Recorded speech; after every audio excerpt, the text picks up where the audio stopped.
Seigneur notre Dieu, merci pour ta fidélité, jour après jour. Même lorsque nos forces faiblissent, toi, tu restes constant, bon et patient. Alors que nous ouvrons ta parole aujourd'hui, nous te demandons de nous éclairer encore. Donne-nous un cœur disponible, un esprit attentif et une foi renouvelée.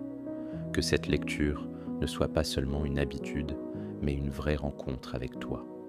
Que ta vérité nous transforme et nous rapproche de ton cœur. Dans le nom précieux de Jésus. Amen.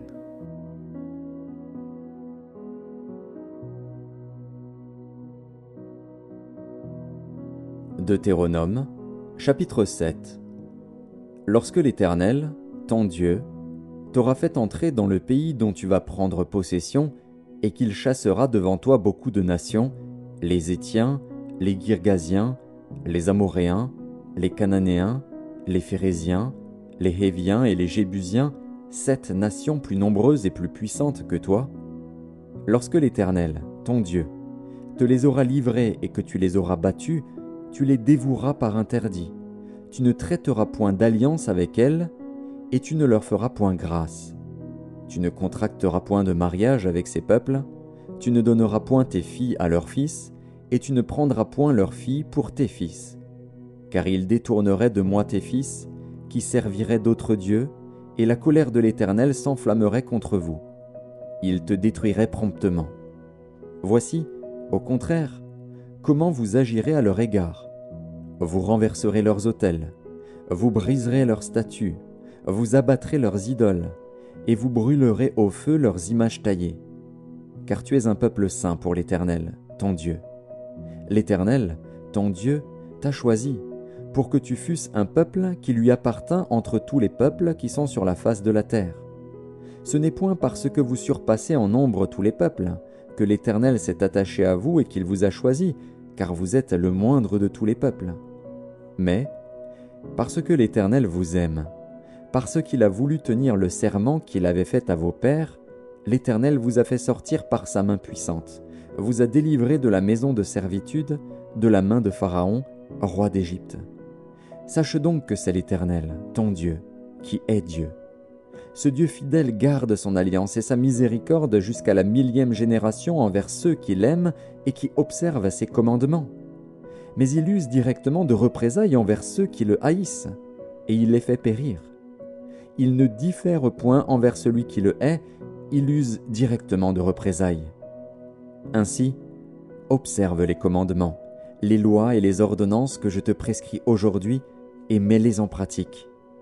Si vous écoutez ces ordonnances, si vous les observez et les mettez en pratique, l'Éternel, ton Dieu, gardera envers toi l'alliance et la miséricorde qu'il a jurée à tes pères. Il t'aimera, il te bénira et te multipliera. Il bénira le fruit de tes entrailles et le fruit de ton sol, ton blé, ton mou et ton huile, les portées de ton gros et de ton menu bétail, dans le pays qu'il a juré à tes pères de te donner. Tu seras béni plus que tous les peuples. Il n'y aura chez toi ni homme ni femme stérile, ni bête stérile parmi tes troupeaux. L'Éternel éloignera de toi toute maladie. Il ne t'enverra aucune de ces mauvaises maladies d'Égypte qui te sont connues, mais il en frappera tous ceux qui te haïssent. Tu dévoreras tous les peuples que l'Éternel, ton Dieu, va te livrer.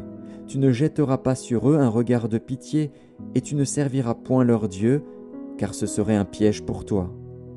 Peut-être diras-tu dans ton cœur, « Ces nations sont plus nombreuses que moi, comment pourrais-je les chasser ?» Ne les crains point. Rappelle à ton souvenir ce que l'Éternel, ton Dieu, a fait à Pharaon et à toute l'Égypte, les grandes épreuves que tes yeux ont vues, les miracles et les prodiges, la main forte et le bras étendu, quand l'Éternel, ton Dieu, t'a fait sortir. Ainsi fera l'Éternel, ton Dieu, à tous les peuples que tu redoutes. L'Éternel, ton Dieu, enverra même les frelons contre eux, jusqu'à la destruction de ceux qui échapperont et qui se cacheront devant toi. Ne sois point effrayé à cause d'eux, car l'Éternel, ton Dieu, est au milieu de toi, le Dieu grand et terrible. L'Éternel, ton Dieu, chassera peu à peu ces nations loin de ta face. Tu ne pourras pas les exterminer promptement, de peur que les bêtes des champs ne se multiplient contre toi. L'Éternel, ton Dieu, te les livrera, et il les mettra complètement en déroute jusqu'à ce qu'elles soient détruites. Il livrera leur roi entre tes mains, et tu feras disparaître leur nom de dessous les cieux. Aucun ne tiendra contre toi, jusqu'à ce que tu les aies détruits. Vous brûlerez au feu les images taillées de leurs dieux. Tu ne convoiteras point et tu ne prendras point pour toi l'argent et l'or qui sont sur elles, de peur que ces choses ne te deviennent un piège, car elles sont en abomination à l'Éternel, ton Dieu. Tu n'introduiras point une chose abominable dans ta maison, afin que tu ne sois pas, comme cette chose, dévoué par interdit. Tu l'auras en horreur, tu l'auras en abomination, car c'est une chose dévouée par interdit.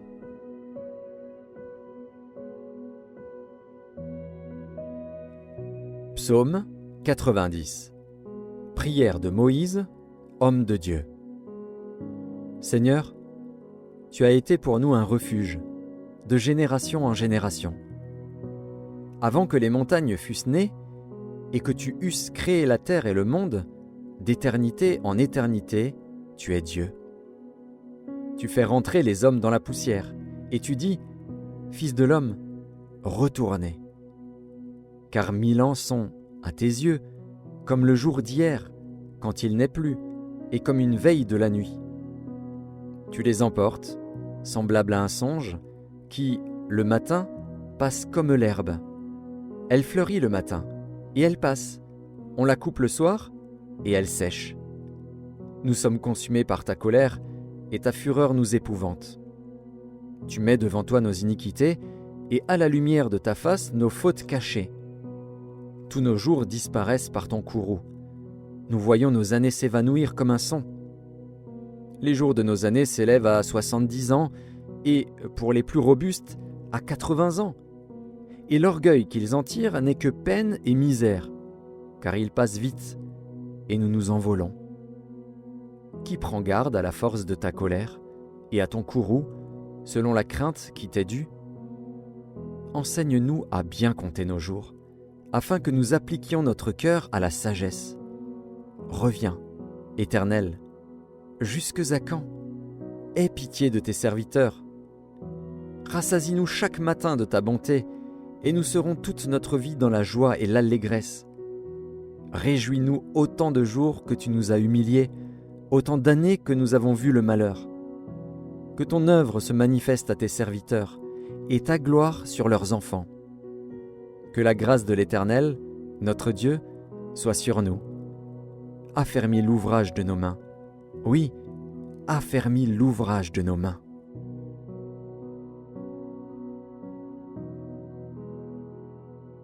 Ésaïe, chapitre 35. Le désert et le pays aride se réjouiront. La solitude s'égayera et fleurira comme un narcisse. Elle se couvrira de fleurs et tressaillera de joie, avec chants d'allégresse et cris de triomphe. La gloire du Liban lui sera donnée, la magnificence du Carmel et de Saron.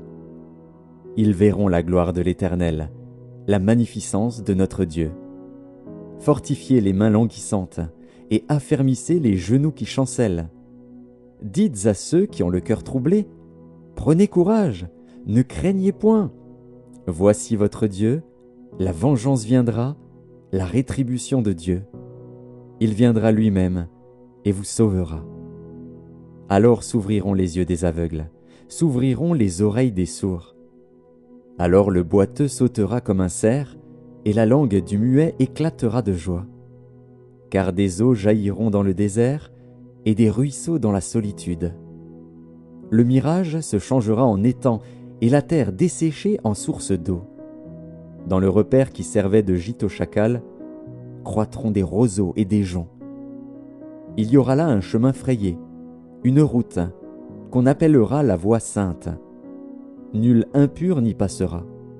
Elle sera pour eux seuls. Ceux qui la suivront, même les insensés, ne pourront s'égarer. Sur cette route, point de lion. Nulle bête féroce ne la prendra, nul ne s'y rencontrera. Les délivrés y marcheront. Les rachetés de l'Éternel retourneront, Ils iront à Sion avec chant de triomphe, et une joie éternelle couronnera leur tête. L'allégresse et la joie s'approcheront, la douleur et les gémissements s'enfuiront.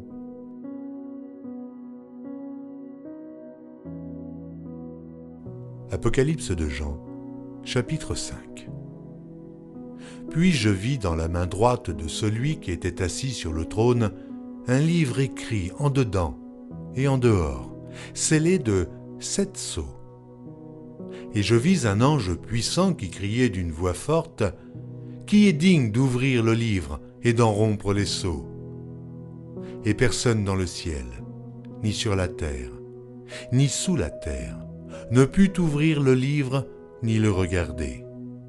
Et je pleurai beaucoup, de ce que personne ne fut trouvé digne d'ouvrir le livre ni de le regarder. Et l'un des vieillards me dit : « Ne pleure point. Voici le lion de la tribu de Juda, le rejeton de David, a vaincu pour ouvrir le livre et ses 7 sceaux. » Et je vis au milieu du trône et des 4 êtres vivants et au milieu des vieillards un agneau qui était là, comme immolé.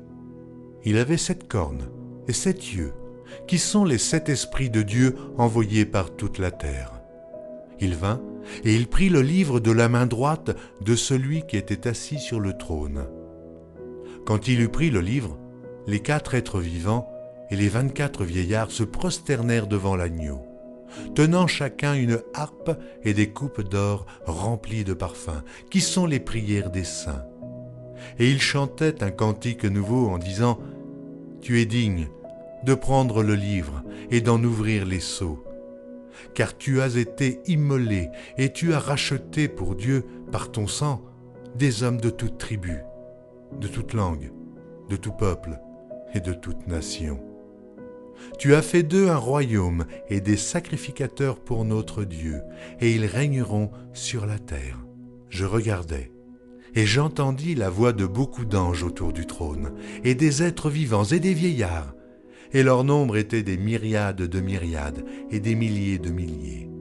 Ils disaient d'une voix forte : « L'agneau qui a été immolé est digne de recevoir la puissance, la richesse, la sagesse, la force, l'honneur, la gloire et la louange. » Et toutes les créatures qui sont dans le ciel, sur la terre, sous la terre, sur la mer, et tout ce qui s'y trouve, je les entendis qui disaient : « À celui qui est assis sur le trône et à l'agneau, soit la louange, l'honneur, la gloire et la force au siècle des siècles. » Et les 4 êtres vivants disaient : « Amen. » Et les vieillards se prosternèrent et adorèrent.